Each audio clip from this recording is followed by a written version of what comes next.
Hey guys, welcome back to the channel. So in previous lecture हमने डार्सन reaction discuss की थी. सो अगर आपने वो वीडियो नहीं देखी है तो उसका लिंक डिस्क्रिप्शन बॉक्स में गिवन, आप उसको वहाँ से देख सकते हो. सो आज हम अपनी second reaction fries rearrangement discuss करेंगे. ठीक है, देखो इसमें क्या होता है. इसमें हम फिनाइल एसिडेट लेते हैं. ठीक है, विद और किसकी प्रेजेंस में, लुइस एसिड की प्रेजेंस में ये रिएक्शन होती है और हमें इससे प्रोडक्ट का मिलता है ortho and para hydroxy acetophenone मिलता है. ठीक है, अब देखो कई बार आपको पेपर में जैसे फिनाइल एसिटेट गिवन नहीं आता. ठीक है, फिनोल से रिएक्शन करा देते हैं. तो हम जैसे हमारे पास अगर फिनोल गिवन है, ठीक है, फिनोल से हम पहले फिनाइल एसिटेट बनाएंगे. फिनोल से फिनाइल एसिटेट कैसे एसिड से बनाएंगे. ठीक है, एसिड की प्रेजेंस में. तो ये क्या बनता है, फिनाइल एसिटेट.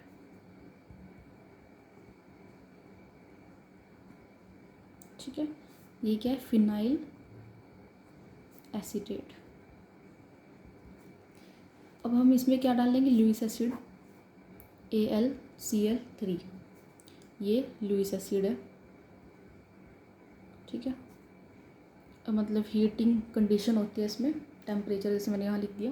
मतलब इसको आप दो लो टेम्परेचर पे भी करा सकते हो, हाई टेम्परेचर पे भी करा सकते हो. और हमें डिफरेंट मतलब लो पे अलग और हाई टेम्परेचर पे अलग फेवरेबल प्रोडक्ट मिलता है. वो मैं अभी आपको बताऊंगी. बट हमने यहाँ पे इन जनरल टेम्परेचर की कंडीशन लिख ली है. फिनाइल एसिटेट में लुइस एसिड डालेंगे तो हमें प्रोडक्ट क्या मिलेगा, ortho and para hydroxy acetophenone. ठीक है, ऑर्थो पे तो ये तो हो गया ऑर्थो आइसोमर. प्लस इसके साथ साथ क्या मिलता है, एक हमें पैरा आइसोमर मिलता है. अगर OH यहाँ पे है तो इसकी पैरा पोजीशन पे होगा. ठीक है, एसिटेट ग्रुप ये है पैरा आइसोमर. इस तरह से हमें दो प्रोडक्ट मिलते हैं. अब देखो किस कंडीशन में आपका ऑर्थो आइसोमर फेवरेबल होगा और किस कंडीशन में पैरा आइसोमर फेवरेबल होगा, वो देख लेते हैं. यहाँ पे लिखो कंडीशंस. फर्स्ट कंडीशन क्या है, एट लो टेम्परेचर. अगर आपके पास टेम्परेचर कम है, ठीक है, तो पैरा आइसोमर इज़ फेवरेबल. ठीक है, फेवरेबल या बोल सकते हो मेजर प्रोडक्ट क्या होगा, पैरा आइसोमर होगा. और second, at high temperature ortho isomer is favourable. ठीक है, कह सकते हो मेजर प्रोडक्ट. अब ऐसा क्यों, इसके पीछे क्या रीज़न है. ठीक है, कि ऑर्थो में ये फेवरेबल होगा, सॉरी लो टेम्परेचर पे वो फेवरेबल होगा और हाई पे वो होगा. इसका रीज़न क्या है, देखो क्या होता है. एट लो जब पैरा प्रोडक्ट बताएं, इसमें क्या होती है, हाइड्रोजन बॉन्डिंग होती है. पैरा आइसोमर में हाइड्रोजन बॉन्डिंग कौन सी होती है, और इंटरमोलिकुलर हाइड्रोजन बॉन्डिंग. और इसमें ऑर्थो आइसोमर में इंट्रामोलिकुलर हाइड्रोजन बॉन्डिंग होती है. देखो इंटर में मतलब जिस तरह से जैसे ये है, इस तरह से ही एक और सेम गिवन होगा. मतलब जो अलग अलग मोलिक्यूल्स के बीच में होती है ना इंटरमोलिकुलर हाइड्रोजन बॉन्डिंग, जैसे ये ऐसे लगा सकते हो आप. ठीक है, और इंट्रा मतलब सेम के अंदर ही, मतलब ये हाइड्रोजन इस ऑक्सीजन के साथ हाइड्रोजन बॉन्डिंग करे. ठीक है, तो ऑर्थो आइसोमर वो कब होगा, हाई टेम्परेचर पे. Intermolecular hydrogen intramolecular hydrogen bonding होती है हाई टेम्परेचर पे, ऑर्थो आइसोमर फेवरेबल होता है.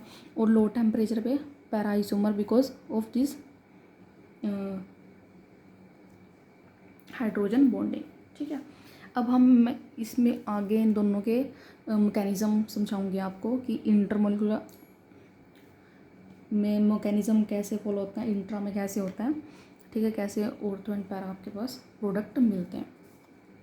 देखो सबसे पहले फर्स्ट इंटरमोलिकुलर मैकेनिज़्म.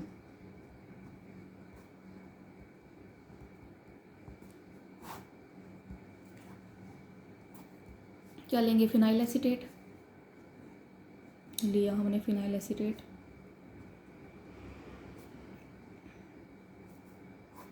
यहाँ पे क्या है AlCl3 लुईस एसिड के प्रेजेंस में होती है। लुईस एसिड क्या करता है, लुईस एसिड लोन पेयर को मतलब लोन पेयर गेन करता है ना, तो यहाँ पे ऑक्सीजन के पास लोन पेयर है, ऑक्सीजन क्या करेगा अपने लोन पेयर लुईस इसको दे देगा लुईस एसिड को, तो फिर ये यहाँ पे ऑक्सीजन के साथ अटैच हो गया।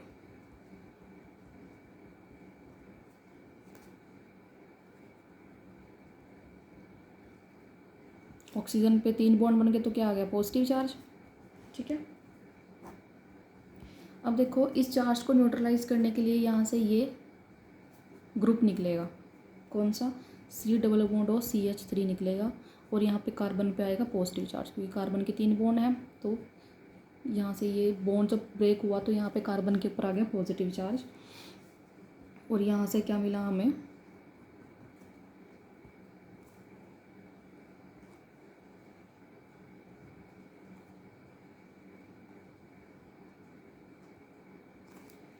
ठीक है, ये मिला। अब देखो इससे भी हमें 2 प्रोडक्ट मिलेंगे, ऑर्थो आइसोमर और पैरा आइसोमर। अब ऑर्थो आइसोमर कैसे बनता है, ये लोन पेयर है, ये यहाँ जाएगा और ये डबल बॉन्ड इस कार्बन पे अटैक करेगा। ठीक है, देखो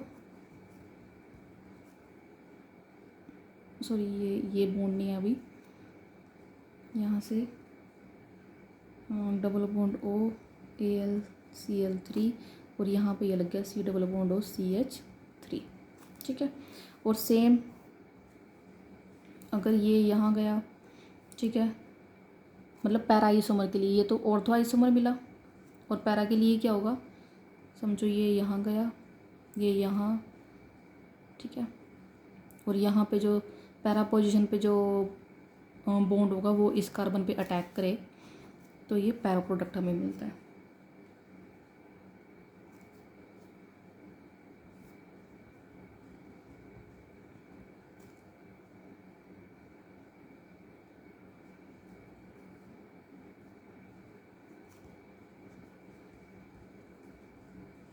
ठीक है, अब ये तो ठीक है, बट ये जो कंपाउंड्स हैं ये एरोमेटिक नहीं है। एरोमेटिसिटी के लिए ये यहाँ से क्या हाइड्रोजन निकलेगा, सो ये यहाँ ये बॉन्ड यहाँ शिफ्ट होगा, ये कार्बन पे ऊपर ये AlCl3 गायब, तो ये हमें यहाँ से मिलेगा para product. One here oxygen पे नेगेटिव चार्ज आएगा, तो ऑक्सीजन क्या करेगा, हाइड्रोजन को एब्स्ट्रैक्ट कर लेगा और यहाँ से ये मिलेगा, और इधर से भी सेम, ये हाइड्रोजन गया, ये यहाँ पे ये इसके ऊपर AlCl3 रिमूव हो गया, दैट मीन्स OH और इधर C≡O CH3। ठीक है, सो ये है इंटरमोलिकुलर मैकेनिज्म। सेम इसी तरह से क्या करते हैं, इंट्रामोलिकुलर मैकेनिज्म। सेकंड मैकेनिज्म है इंट्रामोलिकुलर मैकेनिज्म। ठीक है,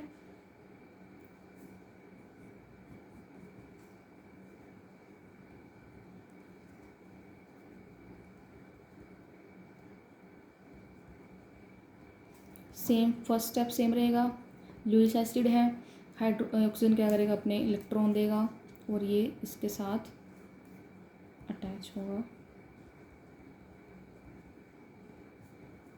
AlCl3 और इसको ऑक्सीजन पे आ गया पॉजिटिव चार्ज। ठीक है, अब इंटर में तो क्या हुआ था, हमारे पास ये इस चार्ज को न्यूट्रलाइज करने के लिए ये गया था। ठीक है, अब इंट्रामोलिकुलर में मतलब उसी मोलिकुलर के अंदर हाइड्रोजन बॉन्डिंग होती है, तो मतलब इसी के अंदर ही साइमल्टेनियसली आपके साथ सारा प्रोसेस होगा। मतलब अगर ये बॉन्ड यहाँ से रिमूव हुआ है, ठीक है, तो ये साथ ही साथ इस कार्बन पे अटैक कर देगा। ठीक है, मतलब ये जो एसिटेट ग्रुप है ये साथ ही ऑर्थो पोजीशन पे आके अटैच हो जाएगा। ठीक है, यहाँ जो इस पर नेगेटिव चार्ज आ गया तो ये ले लेगा इसका कार्बन और सॉरी हाइड्रोजन, तो ये इस कार्बन के साथ अटैच हो गया। ये ऑर्थो आइसोमर मिला हमें, ठीक है। सेम पैरा, ये गया यहाँ से, ये बॉन्ड इधर शिफ्ट हुआ, पैरा ने अटैक किया, सेम पैरा प्रोडक्ट, ठीक है। मतलब ये साइमल्टेनियसली ही बॉन्ड ब्रेक होता है और बॉन्ड इसमें फॉर्म्ड होता है। सो ये इंट्रामोलिकुलर मैकेनिज्म हो गया आपका। अब देखो फॉर एग्जांपल, एक एग्जांपल कर लेते हैं। एक इस तरह से कोई कंपाउंड है,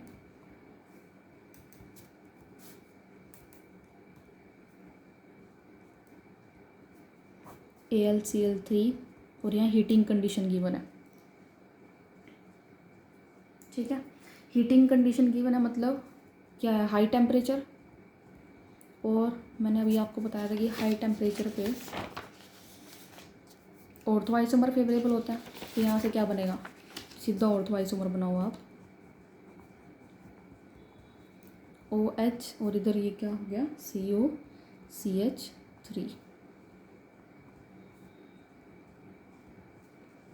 ठीक है। अब अगर आपके पास यहाँ पे इस तरह से HNu फोटोकेमिकल कंडीशन गिवन हो, ठीक है, HNu गिवन है, सेम आपके पास रिएक्टेंट सेम है, तो इसको बोल देते हैं फोटो फ्राइज रीअरेंजमेंट, ठीक है। इसका नाम आ जाता है फोटो फ्राइज रीअरेंजमेंट। इसमें भी ऑर्थो और पैरा प्रोडक्ट बनते हैं। OH acetate group ortho position पे, ऑर्थो आइसोमर प्लस पैरा,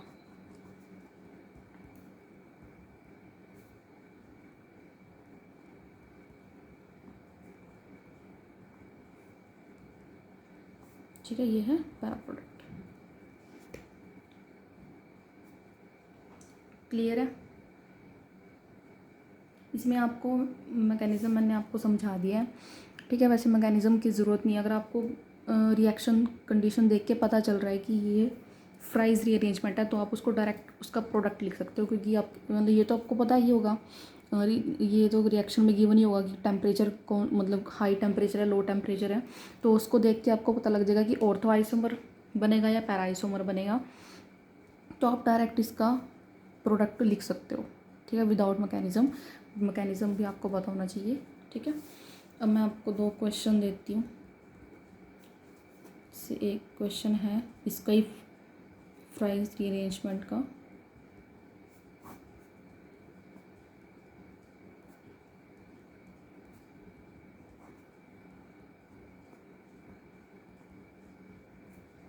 ठीक है।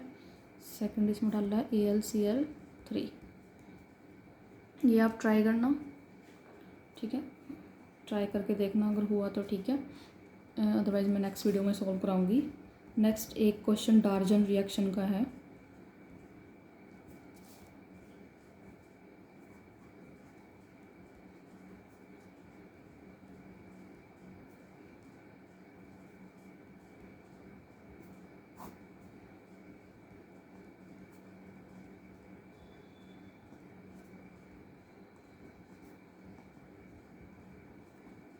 ठीक है।